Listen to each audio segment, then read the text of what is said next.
On the 17th of December, 1903, Orville Wright sent his father Milton a telegram. It said Orville and his brother Wilbur had made 4 successful flights using engine power alone, and that his father should inform the newspapers. The Wright brothers had just entered the record books.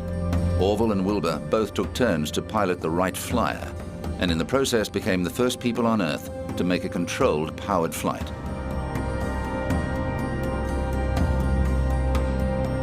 Born into a close middle-class family in the Midwestern United States, the brothers grew up in Dayton, Ohio, towards the end of the 19th century. When the boys were aged 8 and 12, they were given a toy helicopter powered with a rubber band. The toy broke, so they built their own. As young men, the brothers opened their own bicycle sales and repair shop. The business proved profitable. America was in the grip of a cycling craze, and the Wright brothers designed and manufactured some popular bicycles. The business provided funds for the brothers to indulge in their real passion, aviation. Their sister Catherine took over the business, so Orville and Wilbur could devote more time to designing flying machines. Wilbur came up with a plan to use cables to draw the struts and spars of a glider together, so one side tilted up and the other side down. Unlike other aeroplane prototypes, the pilot would actually have control. Wilbur tested his theory on a box kite. It worked. So in 1899, he and Orville built a full-sized glider. They chose the tiny town of Kitty Hawk in South Carolina as the venue for testing, as the windy area had plenty of wide-open spaces and good weather. Through trial and error, they progressed from flying the glider as a kite to manned flights. The brothers designed and built their own engine in only 6 weeks. The historic 17th of December flight was not recorded as a moving picture, but this film of a later flight made by the brothers gives a sense of the momentous occasion. The wind was gusting at 30 miles an hour. They were flying into that stiff wind. Orville took off that morning, and in 40 feet, he was off the ground. The plane in that stiff wind was porpoising up and down. It would go into a dive. It was difficult for Orville to fly that plane that morning, but he was determined to stay in the air as far as he could. He was in the air for 8 seconds, 10 seconds. 12 seconds later, 120 feet from the starting point, Orville landed that plane here at the #1 stone marker.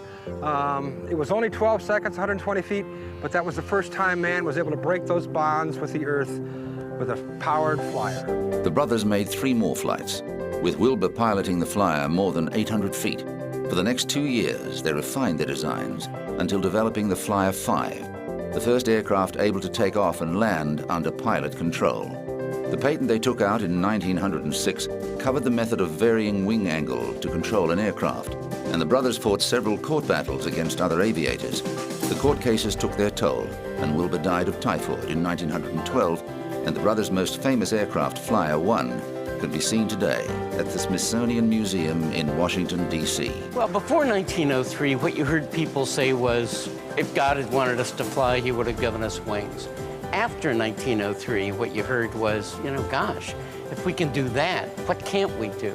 Flight had been the definition of the impossible for so long that when Wilbur and Orville actually did it, it seemed to open all sorts of doors to new possibilities and shape the history of the century. The Flyer's label reads, "By original scientific research, the Wright brothers discovered the principles of human flight. As inventors, builders, and flyers, they further developed the aeroplane, taught man to fly, and opened the era of aviation."